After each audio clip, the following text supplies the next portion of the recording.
Bonjour, mon nom est Martin Saint-André. Je suis le chef médical de la clinique périnatale et du jeune enfant du CHU Sainte-Justine. Il me fait plaisir de vous parler aujourd'hui de la pleine conscience et de ses bienfaits. Les stratégies de pleine conscience font partie d'un ensemble de solutions que nous vous proposons dans ce cours, cette formation que vous recevez. Certains aspects sont axés sur le changement, alors que d'autres sont axés plus sur le fait de rencontrer la réalité telle qu'elle est. On peut définir la pleine conscience comme l'attention qu'on porte à la réalité telle qu'elle est ici et maintenant. Donc, c'est une pratique pour nous aider à répondre avec justesse, puis avec efficacité à l'ensemble d'une situation, ce qui va inclure évidemment nos états intérieurs. Parce que les parents, parfois, ont tendance à oublier leurs propres états intérieurs ou leurs propres besoins. Donc, attention, la compassion, c'est un aspect important de la pleine conscience.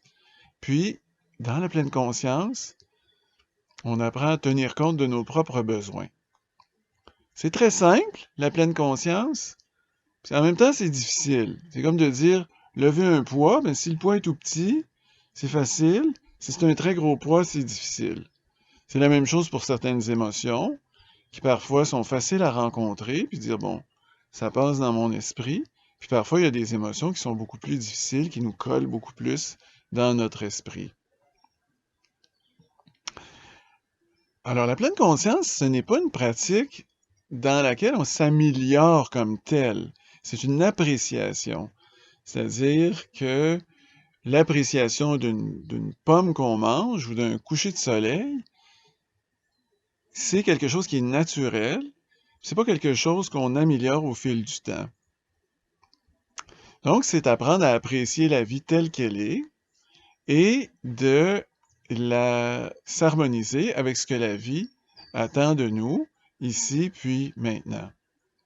Donc, dans le zen, ce qu'on dit, c'est s'il fait froid, grelotte, puis s'il fait chaud, ben sue. Alors, souvent, on va se dire, j'aimerais ça être zen, au sens où j'aimerais ça être calme par rapport à qu'est-ce qui arrive dans ma vie. Mais être zen, c'est pas être indifférent, ou c'est pas être d'un calme total devant la réalité. Par exemple, s'il y a des pensées ou des mouches qui nous tournent autour de la tête, ben, c'est sûr qu'on va essayer de changer cette réalité-là. On va se mettre de la crème, on va essayer peut-être se mettre un filet ou de rester à l'intérieur. Mais en même temps, si on veut profiter de la journée, ben c'est sûr aussi qu'on va avoir à travailler avec l'acceptation de cette situation-là que l'on vit. Il en va de même de nos émotions ou de nos pensées ou de ce que la vie met devant nous. On a tendance parfois à utiliser la pleine conscience comme un outil juste quand on est en crise. Et puis, ce que je veux vous transmettre, c'est que de pratiquer, puis de pratiquer, ça nous aide à utiliser cette habileté-là dans des situations qui sont plus difficiles. Mais il faut commencer par le faire dans des situations plus simples.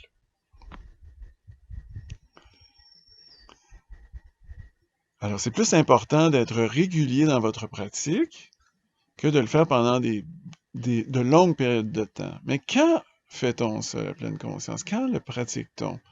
Mais parfois, c'est de se rappeler plusieurs fois dans la journée, d'avoir des rappels à soi-même, de prendre le temps de respirer, de prendre le temps de regarder autour de soi, des choses très simples qui nous permettent de revenir à l'ensemble de la réalité, incluant nos états intérieurs. Avant de compléter, un mot pour vous parler de la méditation, qui est simplement une pratique un petit peu plus intensive de la pleine conscience et qui se fait dans un temps puis dans un lieu un petit peu plus défini. La méditation est aussi en lien avec différentes traditions spirituelles.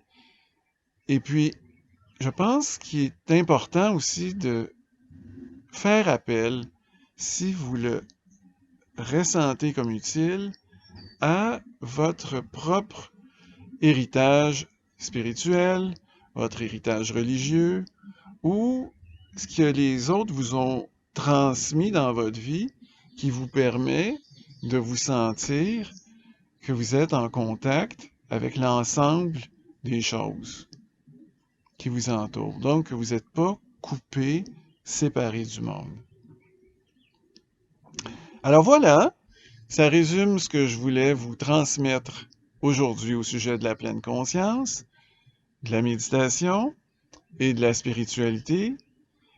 Et je vous souhaite bonne poursuite du programme ainsi qu'une grossesse très riche sur le plan humain.